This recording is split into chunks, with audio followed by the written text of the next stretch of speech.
मिथुन लगन सूर्यदेव एकादश स्थान। जय माता की मित्रों, हम लोग मिथुन लगन में सूर्य ग्रह के बारे में ही पाठों का अध्ययन कर रहे हैं। आज बात करते हैं सूर्यदेव एकादश स्थान यानी मेष राशि, यानी अपने उच्च स्थान। अगर वहाँ विराजमान हो तो किस तरह के फल प्राप्त होते। प्राय कर सब जगह आपने सुना होगा, पढ़ा भी होगा, तीसरे, छठे और 11वें स्थान में सब क्रूर ग्रह अच्छा फल देते हैं। और जहां तक बात है 11वें स्थान, उस स्थान में कोई भी ग्रह हो सब अच्छे फल देते हैं। 11वां स्थान आपके पूरी कुंडली के लाभ स्थान के बारे में जाना जाता है। ये हर प्रकार का लाभ, आपकी आशा, हर प्रकार की प्राप्ति, पराधीनता या आपसे बड़ा भाई, देव पूजा, सात्विक व्यक्तियों की उपासना या देवों की उपासना, या कोई भी धन उपार्जन करने की दक्षता या पैतृक धन, मालिक जहां आप सर्विस करते हैं उनका धन, सूद या ब्याज से संबंधित आय, सोना चांदी आभूषणों से आय, या भाग्योदय, अभिष्ट वस्तु की सिद्धि, ऐसे बहुत से काम, बहुत सी चीजें जिनसे आप लाभ प्राप्त कर सकते हैं, वो 11वां स्थान बताता है। इन सब चीजों के अलावा एक बहुत बड़ी बात है 11वें स्थान में, जो प्रायकर जब मेष लगन और वृष लगन के पाठ हमने दिए थे 11वें स्थान के, तब भी शायद हमने बताया था कि 11वां स्थान निर्धारण करता है आपके मूल्य का। आपने जीवन में क्या किया, किस तरह के कर्म करते आ रहे हैं, बाकी ग्रह आपको क्या दे रहे हैं, किस तरह से प्लेसमेंट है आपकी कुंडली में, और आपका एक ओवरऑल ओरा, या जिसको बोलते हैं कि आपके कर्मों की वजह से आपका इस संसार में क्या मूल्य है, आपको लोग कैसी दृष्टि से देखते हैं, आपके पास क्या है। कहीं ऐसा तो नहीं कि बाहर में आपका नाम अच्छा है, आपको देखने से या आपका रहन सहन से या आपके बात करने के तरीके से लोगों को यह आभास है कि आपके पास बहुत कुछ है, लेकिन इंटरनली अगर देखने जाए तो कुछ भी नहीं, केवल आभास है। आप हो सकता है मेंटली या धन के मामले में या स्वास्थ्य के मामले में आप परेशान हो, दुखी हो, लेकिन लोगों को विश्वास नहीं होगा। इवन यहां तक हो सकता है कि आपके परिवार वालों को भी विश्वास नहीं होगा। तो ये सब चीजें हम लोग 11वें स्थान से देख सकते हैं। 11वां स्थान आपका ये बताता है कि ये इंसान अपने जीवन में किस तरह के कर्म करते हुए जा रहा है।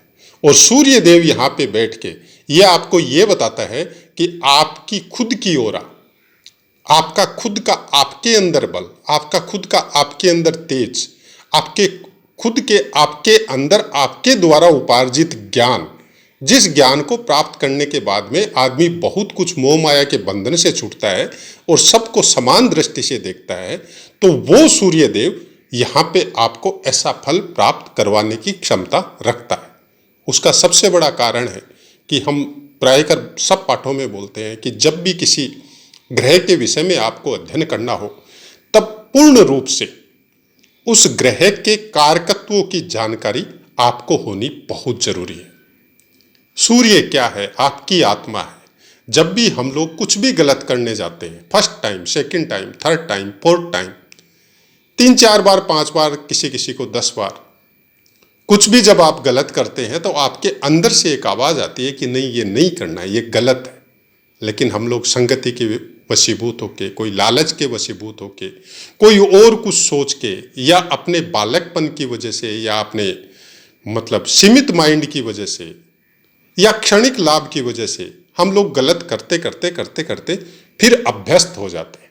और जब अभ्यस्त हो जाते हैं तब वो अंदर की जो आत्म तत्व है, अंदर के जो आपके खुद के उपार्जित ज्ञान जो प्रारब्ध के द्वारा आपको मिला है, वो सुप्त अवस्था में आ जाता है। ये चीजें केवल ज्योतिष शास्त्र भी नहीं बोलता है, ये चीजें आपकी साइंस भी बोलती है। साइंस के द्वारा जब बॉडियों का, जितने भी इंसान की दिमाग है या शरीर के जो अवयव है, शरीर की जो नसें हैं उनका जब परीक्षण किया गया है तो उसमें ये साफ साफ बताया गया है कि हर इंसान अपने शरीर का 2 या 1 या 3 या 4 मैक्सिमम 5% यूज करता है। बाकी जब वो पैदा होता है तो सब नसें, सब हिस्से सुप्त अवस्था में ही रहती है। साइंस के पास कोई तरीका या कोई चीज नहीं है जो उस चीज को सक्रिय कर सके, और जब वो मरता है तो सुप्त अवस्था में ही मर जाता है। मतलब हम लोग अपने शरीर के दिमाग के हिस्से की 1 या 2% मैक्सिमम यूज करते हैं, और बाकी हिस्सा ऐसे ही पड़ा रहता है। क्या वो बाकी हिस्सा यूजलेस है? नहीं, कोई यूजलेस नहीं है। भगवान ने जो बॉडी हम लोगों को दी है, भगवान ने जो शरीर जिसको मशीन बोल सकते हैं हम लोग जो दी है, उसमें कोई भी हिस्सा यूजलेस नहीं है। ऐसा तो हो ही नहीं सकता कि उसका कोई काम नहीं है। उस हिस्से को जागृत दूसरे तरीके से किया जाता है। हालांकि साइंस उसमें धीरे धीरे प्रोग्रेस कर रहा है, और हो सकता है आने वाले समय में चिप के द्वारा या कलपुर्जों के द्वारा उस हिस्से को जागृत कर लिया जाए। क्यों? कलयुग है, और कलयुग में कलपुर्जों का युग है। आने वाले समय में उसी के द्वारा इंसान उन्नति करेगा। आज के इंसान में वो काबिलियत नहीं है ध्यान और योग के द्वारा उस हिस्से को जागृत कर सकता हो। लेकिन कोई अपने भक्ति योग के द्वारा, जिसके प्रारब्ध स्ट्रोंग होते हैं, वो ये सब चीजों को जागृत करता है और वो अपने परम तत्व में विलीन होता है। जो हम लोग प्रत्यक्ष में बहुत सालों की, कोई 1000-2000 सालों पुरानी बात नहीं है, बहुत कम समय पहले ही, जैसे हम लोग स्वामी विवेकानंद या दयानंद सरस्वती या फिर रामकृष्ण परमहंस या मीराबाई, ये सब किस्से तो अभी के हैं, 200-400, 500, 100, 50 ये सब सालों में। राम सुखदास जी महाराज तो अभी गए हैं। तो ऐसी बहुत सी बातें हैं और ऐसे बहुत सी चीजें हैं जो मंत्रों के द्वारा, ध्यान के द्वारा, ज्ञान के द्वारा, विचार शक्ति के द्वारा उस चीज को जागृत कर सकता है। और उसमें सबसे ज्यादा सहायता या सबसे ज्यादा जिसको हेल्प बोल सकते हैं आप, वो 11वें स्थान का सूर्य देव करता है। अब 11वें स्थान का सूर्य देव क्यों करता है? क्योंकि सूर्य से ज्यादा ऊर्जा आत्म तत्व का जिसके पास अधिकार है, वो बाकी किसी ग्रह के पास नहीं है। वो आपके उस तत्व को जागृत करता है जिस तत्व के द्वारा आप परमहंस हो सकते हैं।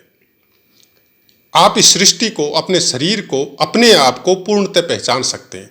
11वां स्थान हम लोग आज क्या वर्तमान समय में हम लोगों ने क्या देख लिया कि 11वां स्थान हम लोगों के लाभ को कहाँ जाके सीमित कर दिया हम लोगों ने? धन के मामले में। क्योंकि वर्तमान समय हम लोग केवल धन के ही चिंतन करते हैं, धन के सिवा और किसी चीज की बात नहीं करते हैं। सोशल मीडिया में जब कोई कुंडलियां वगैरह फेसबुक पे आती है तो हमारी आर्थिक स्थिति अच्छी नहीं है, हमको धन कब मिलेगा? मतलब धन से संबंधित प्रश्न 99% होते हैं। उसके अलावा कोई भी चीज का चिंतन या कोई भी चीज की विचार हम लोग वर्तमान समय में करना छोड़ दिया, चाहे एजुकेशन की वजह से हो, चाहे संस्कारों की वजह से हो, चाहे वर्तमान में जो हम लोग देख कर रहे हैं, समझ रहे हैं, सुन रहे हैं। हर आदमी केवल धन के बारे में ही विचार करता है, उसके अलावा उसके आगे सोचता नहीं। और वो धन भी उसके पास आता है तो उस धन का भी उसको पता नहीं है कहाँ चला जाता है, फिर वो धन के पीछे ही दौड़ते रहता है। सूर्य धन नहीं देता है, ये चीज ध्यान रखिएगा आप। सूर्य आपको मान सम्मान देता है, सूर्य आपको लोगों का भला करने की शक्ति देता है, सूर्य आपको सबके लिए समान दृष्टि अपनाने की शक्ति देता है, सूर्य आपके आत्म तत्वों को जागृत करने का पावर आपको देता है, सूर्य आपको स्वास्थ्य प्रदान करता है, सूर्य आपको अपनी विचार शक्ति को प्रेरणा के रूप में आप उस लेवल पे ले जा सकते हैं जहां पे हम लोग ये सोच सकते हैं कि इस आदमी को मोह माया से कोई मतलब नहीं है, चाहे उसके पास कितना भी धन हो। वो उस धन का भोग करने में ज्यादा इच्छुक या ज्यादा चिंतित नहीं रहता है, वो अपनी अलग ही चीजों में, अलग ही दुनिया में खोया रहता है। जहां तक हो सकता है इंसान का भला करता है, और उसी वजह से लोग उसका मान सम्मान हो, लोग उसके पास आके बात करना हो, लोग उसके पास बैठने के लिए लालायत होते हो, उससे मिलने के लिए आने का काम करते हो। ये सब चीजें सूर्य देव प्रदान करता है। अब बाकी ग्रह सपोर्ट करे, हो सकता है आप मॉडलिंग में चले जाए, हो सकता है आप एक्टिंग में चले जाए, हो सकता है आप बहुत बड़े इंडस्ट्रियलिस्ट हो जाए, हो सकता है बहुत बड़े संत हो जाए, बहुत बड़े वेद पाठी हो जाए, बहुत बड़े भक्त हो जाए, कुछ भी हो सकता है। बाकी ग्रहों के ऊपर बहुत कुछ डिपेंड करता है, लेकिन एक चीज़ हमेशा ध्यान रखिएगा, अगर आपके सूर्य देव 11वें स्थान में विराजमान है तो आप तत्व रूप में तत्व चिंतन के लिए बहुत ज़्यादा ज्ञान तो प्राप्त कर सकते हैं, लेकिन धन के लिए कन्फर्म नहीं। खासकर मिथुन लगन वालों में पराक्रम स्थान का स्वामित्व लेके सूर्य देव अगर 11वें स्थान में बैठते हैं तो आपके बहन भाई बहुत प्रोग्रेसिव होंगे, आपका खुद का पराक्रम बहुत ज़्यादा होगा, आपके खुद के बच्चे भी पराक्रमी होंगे। हो सकता है संतान की मात्रा कम हो, लेकिन पराक्रमी होंगे। देरी से संतान हो सकती है, क्योंकि संतान घर पे जब सूर्य देव की पूर्ण दृष्टि पड़ती है तो सूर्य देव की दृष्टि में भी एक वो तेज है जिसकी वजह से कोई न कोई प्रॉब्लम संतान क्षेत्र में आपको आ सकती है, लेकिन होगी नहीं ऐसा पॉसिबल नहीं है, क्योंकि दोनों स्थान का कारकत्व है गुरुदेव के पास है, चाहे पंचम स्थान हो चाहे 11वां स्थान हो। एकादश और पंचम दोनों स्थान का कारकत्व गुरुदेव के पास है। संतान के विषय में सोचना है तो गुरुदेव का कंडीशन देखना है आपको, और लाभ के विषय में सोचना है जिसको धन बोला जाता है तो आपको गुरुदेव का कंडीशन देखना है। सूर्य देव संतान के विषय में आज्ञाकारी, धर्मपरायण, कर्मठ, अच्छे ज्ञान को प्राप्त करने वाली संतानें आपको प्राप्त करवा सकता है। 11वें स्थान में बैठ के आपको आत्म तत्व के बारे में जानकारी प्राप्त करवा सकता है, आपके पराक्रम को बढ़ाने वाली जानकारी आपको प्राप्त करवा सकता है, आपके पराक्रम को बढ़ा सकता है, आपको स्वास्थ्य प्रदान कर सकता है। आप सूर्य की शक्ति में, या ऐसे इंसानों को आपने देखा होगा कि बहुत ज्यादा कर्मठ होते हैं, बहुत ज्यादा मेहनत करते हैं, और सूर्य की रोशनी में या सुबह शाम के समय में ये लोग कुछ ज्यादा आनंदित होते हैं। खासकर सुबह के समय में इन लोगों की आदत भी जल्दी उठने की होती होगी। ये बहुत सी बातें हैं जो हम किसी ग्रह के बारे में जब जानने की कोशिश करते हैं तो उसके कारकत्व, उस स्थान के कारकत्व हमेशा ये बात बोलते हैं, और बार बार बोलने का कारण यही है कि आप अगर शुरू से सुनते हुए आ रहे हैं तो प्रत्येक पाठ को डीपली श्रवण कीजिए और उसको समझने का कोशिश कीजिए। हमारा ज्योतिष के क्षेत्र में हम वो चीज़ें देखने की कोशिश नहीं करते हैं कि हम लोग अपने जीवन में धन कब कमाएंगे, शादी कब होगी, आपके बच्चे कितने होंगे, आप क्या काम करेंगे। हम वो चीज़ें जानने की कोशिश करते हैं कि हम अपने जीवन में आगे क्या करना चाहिए और किस तरह से जीवन को हम लोग चाहे कैसी भी परिस्थिति में हो आनंदित होकर गुजार सके। किस तरह का बल हम लोगों को अपनी कुंडली में उस ग्रह को देना चाहिए। बल देने का मतलब संस्कार, जो ग्रहों के चाहे उपाय के स्वरूप में हो, ग्रहों से संबंधित जो संस्कार या जो नियम समाज के लिए हम लोगों के अग्रजों ने जो हम लोगों को समाज में जीने के लिए बना के गए थे, उसका पालन करते हुए अगर हम लोग अपनी जीवन यात्रा को चलाए तो बहुत कुछ जो पीड़ाएं ग्रहों के संबंध में हम लोगों को प्राप्त होती है या जो बोली जाती है कि आपके ये ग्रह यहाँ पे बैठे हैं, इसकी आपको पीड़ा मिल रही है, तो उस पीड़ा का निवारण हम लोग अपनी दिनचर्या में ही कर सकते हैं। अगर सूर्य देव खराब फल दे रहे हैं, सुबह जल्दी उठने का कोशिश कीजिए।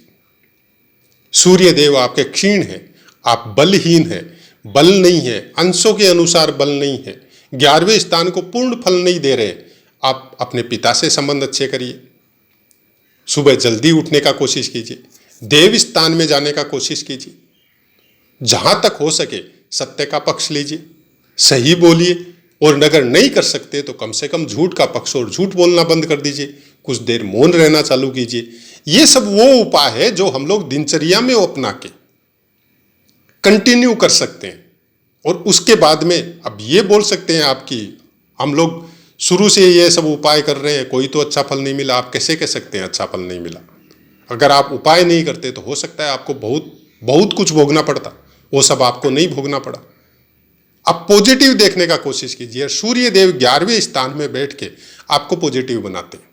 नेगेटिव चीज़ों से, नेगेटिव बातों से ऐसा इंसान दूर रहता है। ऐसे इंसान का विल पावर जरूरत से ज़्यादा बढ़ा हुआ रहता है, साहसी होता है। कोई भी चीज़ से, कोई भी काम से, कोई भी अन्य, जैसे बोला जाता है अंधेरों में या अंधेरे में जाने से डर लगता है, किसी को भूत प्रेत का बात बोला जाता है, वो सब चीज़ों से इनको कोई भय नहीं लगता। किसी भी समय में कहीं भी जा सकते हैं।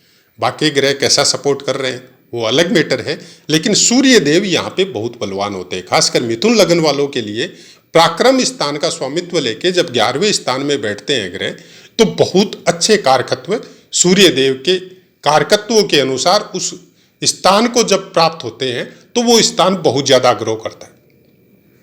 ऐसे इंसान के पास कुछ नहीं होते हुए भी ऐसा इंसान बहुत फेमस होता है, लोगों का बहुत भला करने वाला होता है, लोगों की एनी टाइम लोगों की सेवा करने वाला होता है, स्वास्थ्य की दृष्टि से सुंदर होता है। और जब नक्षत्रों की बात की जाए तो मेष राशि के अंदर अश्विनी नक्षत्र के चारों चरण आते हैं। अगर अश्विनी नक्षत्र का स्वामित्व केतुदेव को प्राप्त है, आप केतुदेव को देखिए कहाँ पे प्लेस है, वो अलग मैटर है, लेकिन अश्विनी नक्षत्र में अगर सूर्य देव है, पहले बात तो उच्च के, दूसरी बात अश्विनी नक्षत्र के जितने कारकत्व है, नक्षत्रों के विषय में बहुत से पाठ हमारे दिए हुए हैं, आप उनका श्रवण कर सकते हैं। वो सब के सब ऑलमोस्ट 90% सूर्य देव के कारकत्वों के साथ मिलते हैं। पौराणिक कहानियां भी हैं कि अश्विनी नक्षत्र या अश्विनी राजकुमार किस तरह से उनका जन्म हुआ, क्या बातें थी, कौन से श्राप थे सूर्य देव को या उनकी पत्नी को, किस तरह से ये काम हुआ, वो सब कहानियों के द्वारा हम लोग उस कारकत्वों को अच्छी तरह से जान सकते हैं। यहाँ पे सूर्य देव आपको ज्ञानी बनाते, यहाँ पे सूर्य देव आपको हर काम में फास्ट बनाते। और ऐसा भी हो सकता है कि बहुत अच्छे अच्छे वाहन आपके घर में आपके चलने फिरने के लिए, आपके घूमने के लिए आपको प्राप्त होते हो। चिकित्सा के क्षेत्र में बहुत आगे बढ़ सकता है। अगर बाकी ग्रह भी अगर सपोर्ट कर रहे हैं तो बहुत अच्छा वैद्य, बहुत अच्छा डॉक्टर हो सकता है ऐसा आदमी, अभिनेता भी हो सकता है, मॉडल भी हो सकता है, सलाहकारी का रोजगार, लोगों को सलाह देना, जैसे आजकल डिप्लोमा वगैरह, जैसे CS वगैरह, इंजीनियरिंग वगैरह, IIT वगैरह, ये सब में जो सलाह देना होता है बिजनेस के लिए या कोई टैक्स सेशन के लिए, तो वो सब काम भी ऐसा इंसान कर सकता है। उसके बाद में भरणी नक्षत्र आता है। भरणी नक्षत्र का कारकत्व या स्वामित्व शुक्र देव को प्राप्त है। कारकत्व जो है सूर्य देव के साथ भी मिलते हैं और कुछ नहीं भी मिलते हैं। यहाँ पे सूर्य देव आपको बहुत ज्यादा क्रोधी बनाता है, बहुत ज्यादा पावर देता है आपको, लेकिन मेन बात वही है, उस क्रोध को, उस पावर को, उस एरोगेन को अगर आप भोगों में लगाएंगे तो फिर सूर्य देव का कोई विशेष अच्छा फल आपकी जीवन यात्रा के लिए आपको नहीं मिलेगा। हो सकता है शरीर सुख के लिए आपको बहुत कुछ मिले, लेकिन अगर उस पावर को आप कुछ अलग कामों में लगाएंगे तो बहुत जल्दी उत्थान करेंगे, अपना भी, अपने समाज का भी, अपने परिवार का भी। उसके बाद में कृत्तिका नक्षत्र का पहला चरण आएगा जिसका स्वामित्व तो खुद सूर्य देव को प्राप्त है। ऐसा आदमी डिफेंस सेक्टर में जा सकता है, ऐसा आदमी सरकारी नौकरी में बहुत उच्च पद प्राप्त कर सकता है, ऐसा आदमी बहुत कुछ अपने कामों के द्वारा या अपने कर्मों के द्वारा खुद अपनी मेहनत से, अपने पराक्रम से आगे बढ़ सकता है। बहुत बड़ी इंडस्ट्री लगा सकता है जिसमें आग से संबंधित काम होता हो, जैसे स्टील वगैरह या लोहे वगैरह की इंडस्ट्री वगैरह होती है। यज्ञ हवन करने वाला पुरोहित भी हो सकता है, वेदाध्ययन करने वाला इंसान भी हो सकता है, या फिर जो आप भूमि के नीचे जो चीजें परीक्षण की जाती है वैसा कोई डिप्लोमा या वैसी कोई रिसर्च या वैसे कोई क्षेत्र में भी आप जा सकते हैं। बात करें नवमांश की तो मेष राशि में प्रथम 3.20 डिग्री तक कोई भी ग्रह होने से मेष के नवमांश में रहेगा, ग्रह वर्गोत्तमी हो जाता है। और वर्गोत्तमी ग्रह चाहे किसी भी स्थान का कैसा भी स्वामित्व उनको प्राप्त हो, फिर भी वो बुरे फल देने में बहुत कुछ संकोच करेगा या उनको कम कर देगा। होगा जहां तक वो अच्छे फल देने की कोशिश करेगा। और सूर्य तो मेष राशि में उच्च के होते तो सूर्य देव का बल यहाँ पे बहुत ज्यादा बढ़ता है और बहुत अच्छे फल आपको प्राप्त होते। उसके बाद में 6.40 डिग्री तक वृष का नवमांश रहेगा, 10 डिग्री तक मिथुन का नवमांश रहेगा, 13.20 डिग्री तक कर्क का नवमांश रहेगा, 16.40 डिग्री तक सिंह का नवमांश रहेगा, 20 डिग्री तक कन्या का नवमांश रहेगा, 23.20 डिग्री तक तुला का नवमांश रहेगा, 26.40 डिग्री तक वृश्चिक का और 30 डिग्री तक धनु का नवमांश रहेगा।